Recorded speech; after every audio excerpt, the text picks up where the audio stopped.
Hi, this is Mrs. Davies at the Avon Outdoor Learning Center. We're talking rocks and geology, and let's talk a little bit about some of the characteristics of rocks, because as we start learning how to identify them, we need to know some of the language, some of the vocabulary, some of the ways that rocks can be identified. So one of those is figuring out how hard the rock actually is.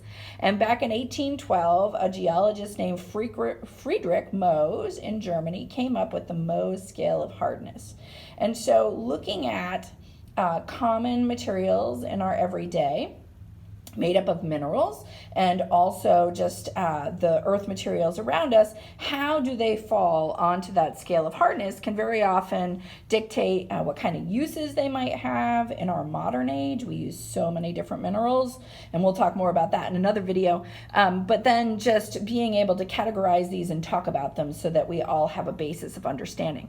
So number one on Mr. Mohs scale, Dr. Mohs scale, is a mineral called talc. Very often associated with changing diapers, believe it or not. If you've ever been lucky enough to hang out with a little person and gotten to help keep them clean and tidy by changing a diaper, very often you reach for baby powder. And if you look at a container of baby powder, it's either going to be made up of cornstarch, which comes from corn plants, or it's going to be made up of the mineral talc. It is very soft, but it's also very absorbent, and it becomes useful around sensitive baby skin, keeping moisture away from it when it's wearing a diaper. The opposite end of Mohs scale from that is a 10. 10 being the hardest natural known earth element that we have. We call those diamonds. Now, humans being the inventive creatures that we are, we have actually in laboratories created elements that are stronger than diamonds. And believe it or not, most of those are actually used in the industry of drilling back into the ground to look for other minerals. Some of the minerals that we commonly use in our day-to-day are quartz, and diamonds are also used a lot. And then we can start talking some of the earth metals, also things like copper and aluminum. We use those in our everyday lives too. So if you are watching this on any sort of a device with a screen, which you must be because you're watching this, then you are using quartz right now. And we'll talk a little bit more about minerals in your everyday lives in another video. I also want to talk to you about how rocks can get changed, and that would be some of the processes of erosion and weathering. So weathering is the breaking down of rock into soil. Any good gardener knows that you got to provide minerals for your plants if you want to grow good peppers or good pumpkins or anything like that.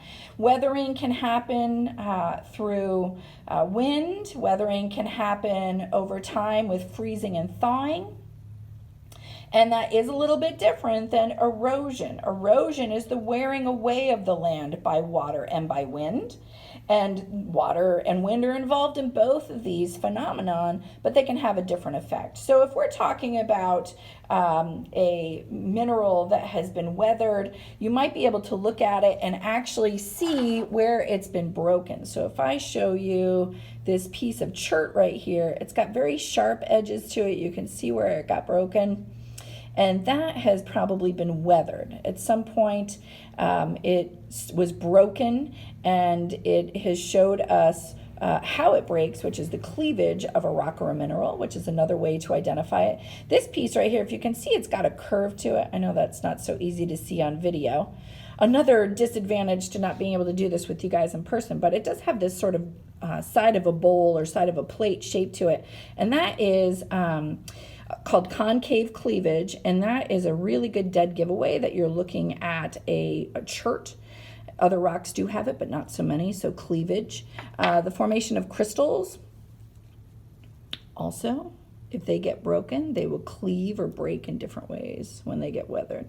Now, erosion can be back to, I showed this hunk of limestone in another video. This is actually erosion, the weathering away or the wearing away of part of this rock. This is done by water, and not just any water. This is done by slightly acidic water. So if you imagine the land for a second, say we're in a forest, and there's lots of oak trees growing in that forest.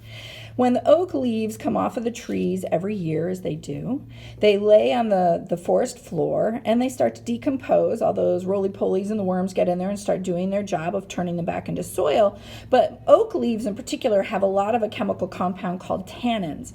And when the tannins are lying on the soil and it rains on top of them, the tannin gets mixed up with the water and makes the water slightly acidic. So the water then looks for any little nook or cranny in the soil and then into the rock below, the earth's crust below.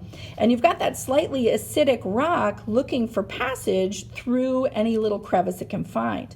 And when that slightly acidic water mixes or runs into a rock with lots of calcium in it, like limestone, it actually causes a chemical reaction that wears away some of that stone. And over time, we actually get the acidic water wearing all the way through pieces of this rock. So this is a mini version of how you get a cave actually formed. If you've ever been to the caves down in southern Indiana, you might want to plan a family trip if you haven't. But we get a lot of our cave formation around here is by the breaking down of rock and soil and then the wearing away of it. So erosion and weathering. All right, more on how to use some of this information coming up in later videos, especially the ability to look at Mohs scale of hardness. I wanted to point out also on the scale, there's a couple of items. Your fingernail, if you're a good healthy person, your fingernail is about a 2.5. The metal gold is about a 2.5 to a 3. Glass can be a 6 to a 7 on Mohs scale of hardness, and a steel nail, which we'll be using in an experiment in a later video, that actually has a hardness of a 7 or an 8 on Mohs scale. So, ways to identify rocks and minerals.